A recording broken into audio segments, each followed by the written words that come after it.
Good afternoon, everyone. Protocol has already been established, so I'll proceed with introducing our speaker for today. Now, some of you have probably read the bio in your program. So for those of you who have already read the bio, and to those of you who have not yet had the opportunity to do so, I'm going to share limited information with you about our speaker, because chances are you know more about our speaker now than what I'm going to tell you. And some of you may know him personally. So I will begin with our speaker is the interim co-director of the Institute of Black Catholic Studies at Xavier University in New Orleans, Louisiana. He is the middle school team leader and social studies coordinator for St. Francis International School in Silver Springs, Maryland. He's a contributor to the African American Catholic Youth Bible 2015 and the Children's Small Fry, which is the HIV/AIDS curriculum for grades 3 through 6, published by the U.S. Conference of Catholic Bishops. And what we've seen and heard, essays and stories from Black Catholics in Baltimore. Our speaker possesses a wealth of experience and knowledge in the field of education. He has served as principals in the schools in the Archdiocese of Baltimore, CEO and headmaster of Bluford Drew Jemison Science, Technology, Engineering, and Mathematics, or what we know as STEM Academy in Baltimore, and he's worked as a substance abuse prevention therapist for Johns Hopkins University School of Medicine. Aside from all of those things, our speaker is a member of the historic St. Francis Xavier Catholic Church in Baltimore, Maryland. He is a life member of Alpha Phi Alpha fraternity and presently a board member of the Delta Lambda Foundation of Alpha Phi Alpha Fraternity Incorporated. Brothers and sisters, please help me welcome and greet our speaker, Dr. Kirk Gaddy.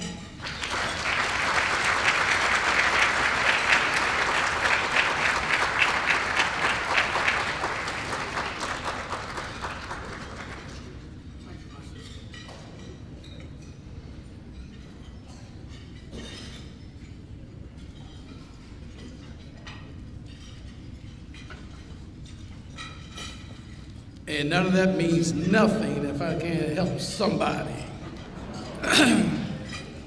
As Mom used to say, you'd be hell-bound and hell-assured if you don't help nobody.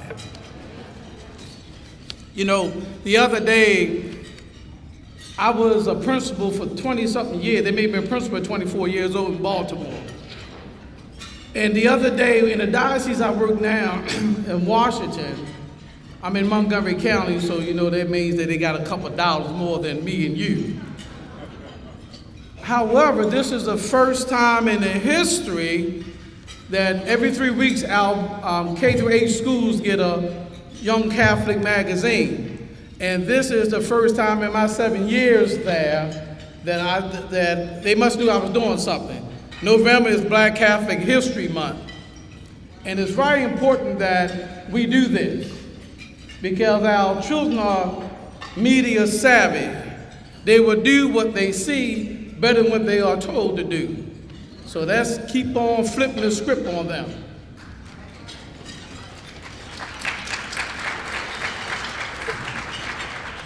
I try to write a story, and I practice this with the 8th grade theologians at my school.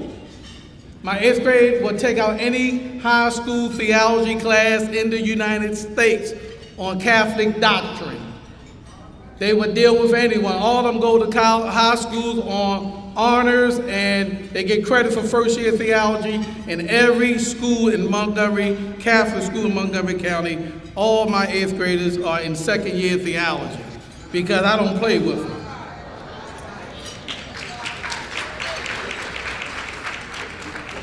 We do not negotiate on our Catholicism, and 90% of them are non-Catholic, okay? Authentically black and truly Catholic, leading to black vocation and in for the black community. Being authentically black and truly Catholic is a very challenging discourse for me as a strong, proud black Catholic in good standing. As a high school student at St. Francis Academy, by the way, the first black Catholic high school in the United States, founded by servant of God, Mother Elizabeth Lange, I came across the meeting notes and documents of the National Black Clergy Caucus 1968, naming the Catholic Church as a white racist institution. And by the way, that premise was furthered by Father James Ain't I'm Good, a Franciscan priest, and Father Larry Lucas. And I read that stuff in high school. The declaration by the Catholic Clergy Caucus created in me what the black Christian, now hear this now, the black Christian theologian James Brown said, "I am black and I'm proud." This declaration created within me a spiritual yearning to be more self-determined and empowered me to boast about a new attitude that I am searching for, to recognize that I am authentically black and truly Catholic. 35 years, that's when I was 18, 35 years later, I now add the term radically with being both authentically and truly. You have to understand that as I read about Jesus, I found him to be very radical in non-tradition. Jesus always created radical disturbance wherever he was. Now note that I'm creating the term radical not in a negative sense. I'm thinking in a positive sense. Because Jesus' radical disturbance made the status quo uncomfortable. He disturbed them. For example, how people got mad with Jesus. How could he eat with a tax collector? How is he able to clean lepers? What does he think he's telling us? By the way, ain't he Joseph's son, the carpenter? Today, I propose 7 ways we can be authentically and radically Catholic and truly and radically black. We need to strive for and maintain togetherness in the family, community, nation, race, and humanity. So you know where I'm going with this, right? I'm going to use those 7 principles of Kwanzaa, and if we go back to our roots, we're going to be doing something today. I pray not only for them, but also for those who will believe in me through their word, so they may all know to be as one as you are, Father, you and me and I and you. And if you need proof, theological proof about unity, go to John 17, verses 20 to 24. I know y'all Catholic. Where y'all Bibles? You got them on the phone now. Y'all high-tech, we high-tech people now. But we cannot ill afford to aim anything of importance if we do not have the word. By the way, it means basic instruction before leaving earth. That's why we call it the Bible. So you gotta have your sword with you on a daily basis, 24/7, especially in a time like these. You know, you believe in some of the stuff going on in this world, you'll believe that you're no good. But unity in the family, and we define family as anybody living in your household, or you let stay in your household. We cannot confine family in the black community to mother and fathers only, because everybody had somebody living with us that we didn't know that mama let in. We call them guests of the house. And if they're not treated as family members, then we didn't have togetherness in the family. You know, through our baptism, we have been made one with Christ. And all our family are one with Christ. Black Heritage, Black Catholic History Month doesn't mean a thing unless we go and learn about our black heritage that has been bestowed on you and me by countless black women and men who have gone before us, who paved the way for you and me and have set an example for us today. For instance, this also means that we have something in common with all God's creation. For all are creatures of God and all in one in Christ Jesus. And you can go to Colossians 1, verse 16 to get that. My second point, to be authentically and truly, but I'm adding my radicalism in there. And again, I do not mean radically as a negative thing as we hear in society. We got to create a disturbance to the status quo in our households, in our neighborhood, in our families, in our churches. Something is wrong with this position.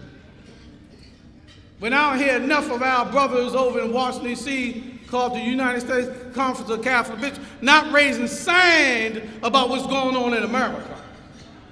See, I used to be a principal of an all-black school, but now I'm a director of middle school in a multicultural school. I have never seen so many Hispanic, Indian, African, all kinds of walks of life be so afraid to come to school because they want to think, because they think they can't say, I too sing America. We need to define ourselves, name ourselves, speak for ourselves, instead of being defined and spoken for. We call that self-determination. It was the Lord who created us in the beginning and let his power resonate in our own inclinations. If you will, you can keep the commandments and to act faithfully is a matter of your choice. The Lord has placed before you fire and water. Stretch out your hand for whichever you wish. Set before human beings are life, death, and whichever they choose will be given to them. Go to the book of Sirach and look at chapter 15, verses 14 through 16. And I hope we are choosing life today. You know, Gwyneth and Brooks say, because I am pro-black does not make me anti-white. It's just that these Americans haven't treated me fairly. You know, we gotta speak to justice. Each of us has been given a genius. Each of us has been given a genius. We need to reopen Catholic schools. I'm an educated guy by the Oblate Sisters, the SSNDs, the Jesuits. They taught me how to read. And let me tell you a personal story. When I was in middle school, I'm the baby boy out of 6. My sister's the youngest. And a nun told my mother in 1978, Mrs. Gaddy, I don't know what's going on with this one, because he's not like the rest of them. And some years later, we sat in the same graduate school classroom, and I said, Sister, where's my mother and father rebate? Because you told me that you couldn't see any good out of me. What good came out of East Baltimore came me. Came me. Somebody taught me how to read and study Latin and Greek and the mythology, and I fell in love with it.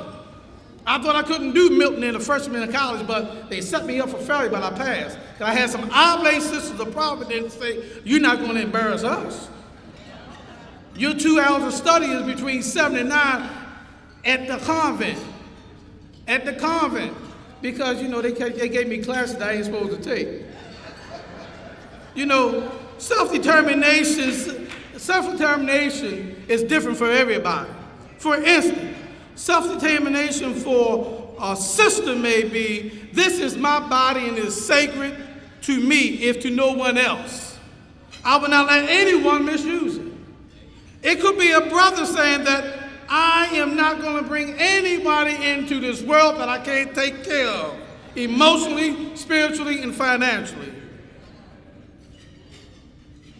It may be dioceses and archdiocese of Montgomery, Birmingham, and Mobile, and my dad used to say mobile. He said you got to be mobile, agile, and fragile. It may be these three come together and say, we're going to open up one school in each of our dioceses and archdioceses for our children. And no one is going to stop us from doing that. I did it in Baltimore. I opened up a charter schools for black boys and Latino boys, and they thought it was a Catholic school. They kicked me out because they thought I was doing too many prayers. I had all the preachers and priests come by the school to lead the school off in prayer every day. And that was the difference between church and state. I told them I couldn't read. They told me, they labeled me as a non-reader in middle school, so I got that declaration and gave to the superintendent of public instruction, saying, you gave me $5 million to open the school up, now you're going to tell me what I can and cannot do. We need to build and maintain our community together and make our sisters and brother problems our problems and solve them together. This is called collective works and responsibility. You know, in Philippians, we can hear the Negro spiritual coming out. In Philippians 2, 1 through 4. Walk together, children. Don't you get worried. There's a great camp meeting in a promised land. I'm going to walk and never get tired. There's a great camp meeting in a promised land. We're going to pray, we're going to learn, and we're going to stand together in this promised land called America. You know, the Negro spiritual serves as a clarion call for black Catholics to write our own new collective emancipation proclamation papers. The renowned black catechist and our sister in the struggle, Teresa Wilson Favors, wrote, and I've got her papers right here. Some say that since November 8th, y'all heard about November 8th, right, the election?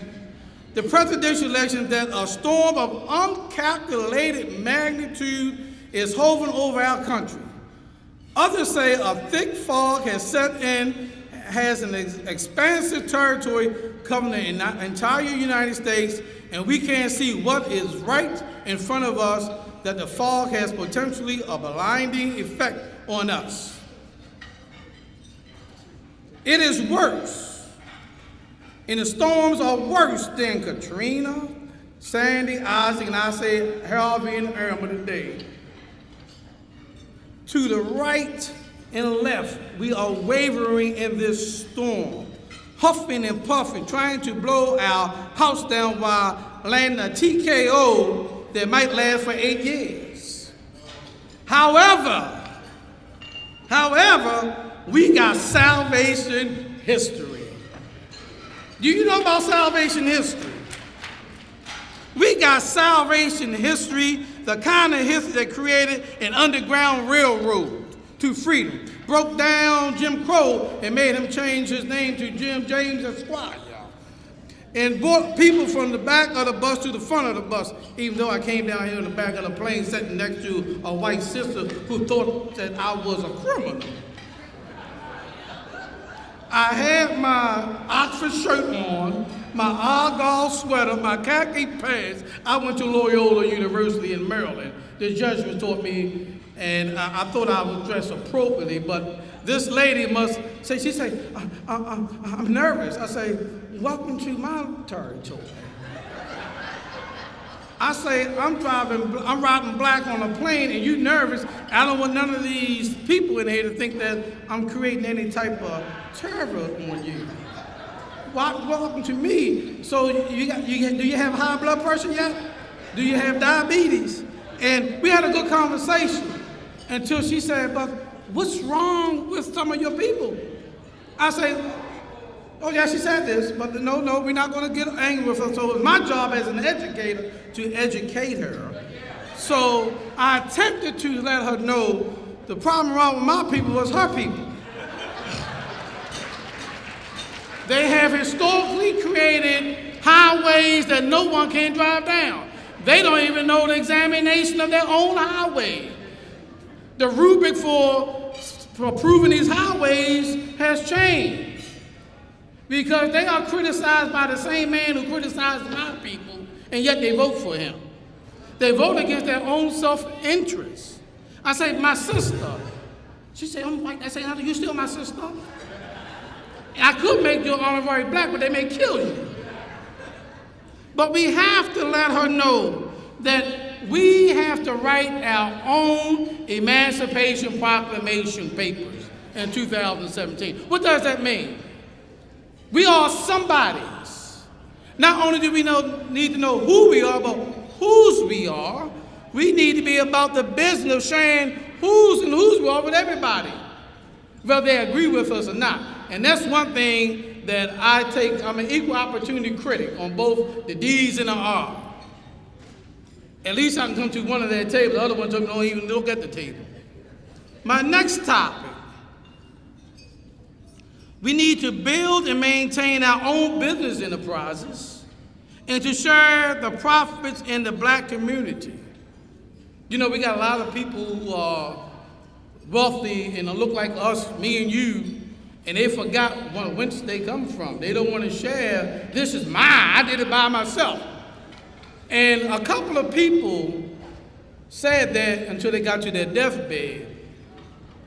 You know, a couple of outstanding people in our community said that until they got to their deathbed. And what happened was, Father Manuel Williams is a good friend of mine. He also is one of the co-directors of the Institute for Black Catholic Studies. And I use his example. If he can convince Flip Wilson to give him $3 million to $5 million on his deathbed, I know we can do some good catechesis in our houses, in our street corners, in our schools, in our churches. Because we just can't be Roman Catholic, you know. We got to be Christian and Catholic. These used to mean the same thing. All right, so we got to do that. And we got to begin to share. It's not yours, it came from the Lord. Your blessings, you do not own your education or your blessings. I call him the Right Reverend Joseph Brown, S.J., the Jesuit, black Jesuit. When I was president of the Black Student Association at Loyola College in the early 80s, I was on the expulsion track because I invited Carl Rowan, the Rowan Report, to give an address to the student body. And I didn't check with Archbishop Borders, and I didn't make sure that he was Catholic. And Joseph Brown came to save my life. But the point was that Carl Rowan talked about, this was in 30-something years ago, about the mass incarceration of black guys my age while we in prison, not in college campuses. And who's going to be the husband of those beautiful daughters and those HBCUs? So I almost was eradicated out of Loyola. They gave me help, but I told my mother, I couldn't convince my mother to transfer me to Morgan State University. I couldn't give her to transfer me at all. But the whole idea was that I learned to build enterprises. I got to know the African American dean, Jean Marshall, and I got to know the young lady who was in charge of career planning and placement.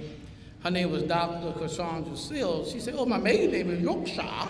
I said, from Southern Maryland? I said, oh, my grandmother had some first cousins in Yorkshire. You from California, Maryland? She said, yeah. I said, ask your mother who her peoples are. And my great-grandmother's name was Annie Brooks. She said, we first cousins. We the lineage. And what I did, that two enterprises helped me to slow down my radicalism in that negative sense and become, not a conformist, truly who I was, but clarified up for some people. Start using a little Latin and Greek. So I wrote the same papers, I put some of it in Latin and Greek, and therefore they thought I was an educated African-American male. But it showed me that I must reach back so that I can go forward. None of us can go forward today unless we reach back. And if you don't have 5 folks coming forward with one hand, then you have a major problem. You're not practicing collective works and responsibility. You're not helping us to share in our enterprises in our community. Fifthly, y'all know I'm cutting this down some, because Father Soy and I got to catch a plane. To make as our collective vocation the building and development of our own community in order to restore our people to their traditional greatness. Purpose. We have to purpose our life. We got to purpose our life.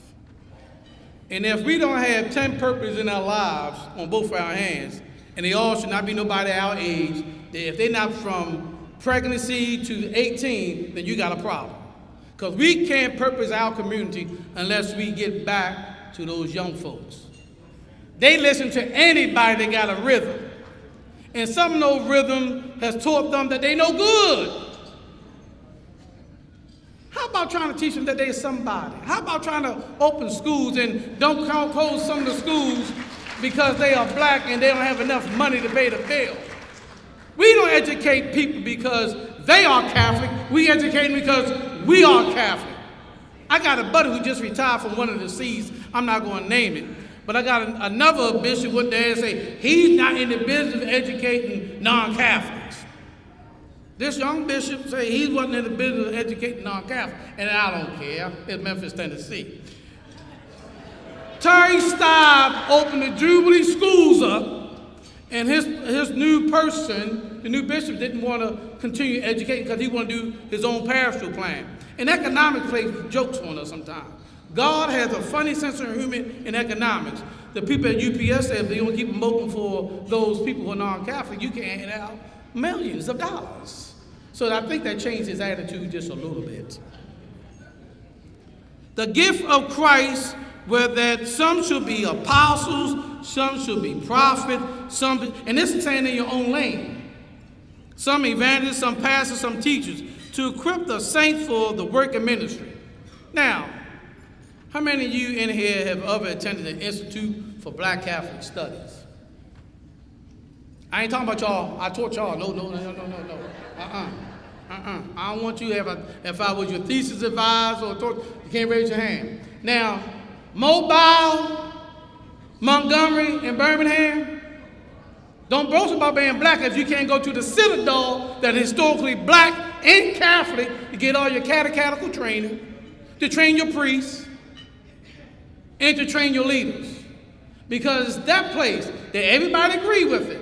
Every national black organization, the Sisters Conference, the Clergy Caucus, all the Administrative Caucus, said that we must use Xavier. And most of y'all went to the conference. I saw those knights and ladies there and everything they put out on that paperwork. We must use Xavier University. We must use that to transform our children. Now, we got a course there we're trying to start this summer. You taught that, didn't you, Manuel? The spirituality of Black Lives Matter. I teach a course called Urban Education in the Black Community. And I teach a course this summer for those of you trying to open up some schools, Catholic education in the black community. That's a tough course to teach now because they close us up so fast now. I don't know what to do. Now, I say this because we must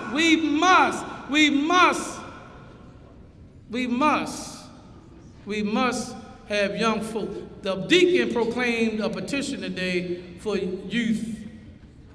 There should be every CCD class, every Catholic school, I don't care what you have to do, should have been in there for all the front pews, not the label. I'm not getting on nobody's toes. Take all the labels off the pews, put all them young folks up front, and we get in the back. And that's true Black Catholic History Month, because we got somebody to pray it on. And if you're not willing to open the idea in your household that your children can be open to religious life, become a priest, a deacon, or none, if you're not open to that, the womanist theologian Nina Simone said, if love is not served, why should we stay at the dinner table?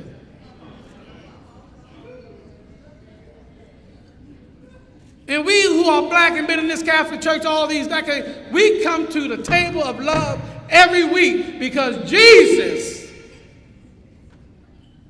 on the night before he betrayed, broke bread on us.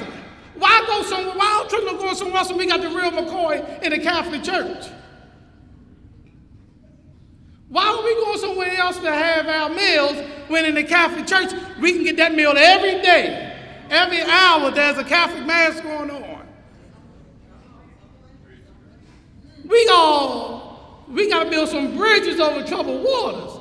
We got more black boys and girls in the morgues in America than we got in Catholic schools. Something is wrong with the paradigm. Something is wrong with the paradigm. The young boy I taught how to read killed my second eldest brother, and I still got hope that he can get over, that he can become a St. Paul.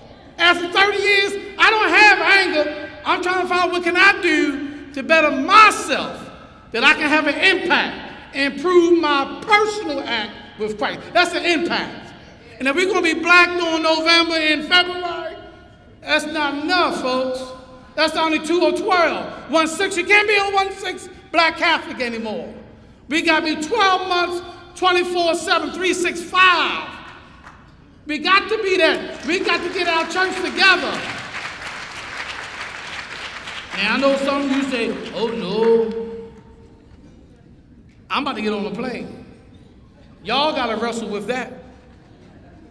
We cannot be unapologetically black and Catholic no more. We were at the table. Don't you know black folks were at the table? James Cone saying, Jesus loved black people. Because through us that the church came to understand the social teaching of the Catholic Church. And why are we ashamed of who we are?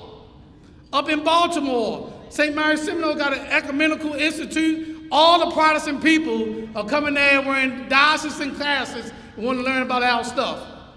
And here we go to our churches and some Sundays, they empty pews. Everybody want to get our stuff. This week was the confusion of the Lutheran and Catholic dialogues. I have a Lutheran assistant principal and a Catholic principal, and I told them that they really got to explain that more better. So I made the Catholic guy wear Martin Luther stuff, and I had the Lutheran guy try on a Franciscan habit. Now I said, go in front of the student body and talk to them. Talk about what? I say, you two are the leaders of the school, but you want an administrative team too? I said, no, I know who I am. You two are the leaders of the schools. Get out there and tell them that the Catholic Church is open to everybody. We are a sacramental church. Bring all our children back home. Because I'm getting sick and tired of training folks for confirmation because mama wants the son to be confirmed and the son is still out there pushing dope. We started this new thing called family catechesis. And the parents got to come a couple nights a week to meet with me on my time. I ain't charging them for it. They got to come because they need to know the Bible, they need to know the sacraments, and they need to know our liturgy. As Mama Mabel said, you know that theologian called Mama's Mabel? She said the problem with black folks, and I'm going to say black Catholics, is that we are living what happened, and the children are living what's happening, and the two of them haven't met yet. So when are you? See, the kingdom of God is open. When are you? When are we going to go out there and live what's happening with them? It's not, if you think that you're a perfect family, I got another personal story. My son had a gun put to his head 3 years ago when I was at the institute. The boy pulled the trigger 3 times. My son said he wasn't afraid. I said, you got to be crazy. I'm down here at the institute saying that, oh my God, please don't bring that part of Kirk Gaddy out. Because I wasn't always Dr. Gotti. And my son said he wasn't worried about it because Daddy, you and Mommy taught us everything. That boy pulled that trigger 3 times.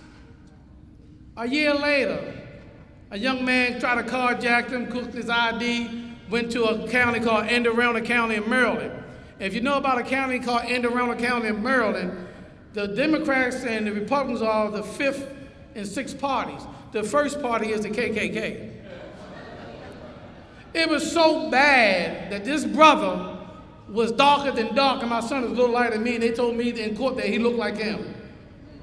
The guy forged some checks and tried to mess up my son's name. And the first state's attorney, she said, what they look like? My wife works in Homeland Security, so she knew the deal. She knew the deal. And what happened was, we went to a trial. Of course, $47,000 later, wife and my son and I are broke today because we had to pay to get expungement done, even after the fact they ruled it out. But my son didn't lose faith because his parents had hope in them. And if I got to note that, I got to hurry up, y'all. So if you want to do this right, I got you 5, I'm going to give you 6 and 7, then I'm going to keep it going because Father got to go to the airport with me. We got to create an environment that we believe in all our parents and our teachers, our people, and all the struggles we're going to go through. That's called faith. And both the bishop and the young lady talk about faith, but I like to talk about hope. I'm going to define hope, and then I'm going to talk about what we need to do in vocations real quick so we can get out here. That's where Father is. Oh, with him. Now, here we go. We need to talk about hope, and hope means this: a refusal to give up and give in. If you do evangelization, right, you see that term angel? The Greeks define angel as a helper that is on the way to get the nonsense out of the way. So if we have hope, we refuse to give up, we can call on that angel. The Catholic Church got all this good stuff. Call on the angel to get all that stuff out of the way. But we got to do it in our houses first. All right? There are 3 things, and I'm going to get technical now. There is a historian, theologian named Westerhoff, who proclaimed, and this was the vocations, who proclaimed, I think he has a book called Will Our Children Have Faith? If we're not teaching them faith, how come we can develop our vocations? We got to be nurturing in our families. We got to talk about our community. What are the nurturing community? How we nurture that? Are we letting all the black guys, girls, and come have dinner with the Archbishop? Do we got a group of 15 students in the high school and middle school who need to talk to the priest around the table about their vocation? With all the rituals and tradition in the Catholic Church that we can share upon. I bragged in middle school. I used that as my trump card when I hate to say that word, when my brother became a redemptress. Oh yeah, Father God, you Father God, yeah, I used that. Mm-hmm. I used it in St. Lucia last week when the people proved to me that I had a good brother who was a priest. They said, Father Gaddy was a spiritual man down here. We can tell you, brother, because y'all like to talk a lot. The transforming experience of the community. What things in our community that are transformative to bring about a vocation? So you nice and ladies, start having First Friday prayer circles again.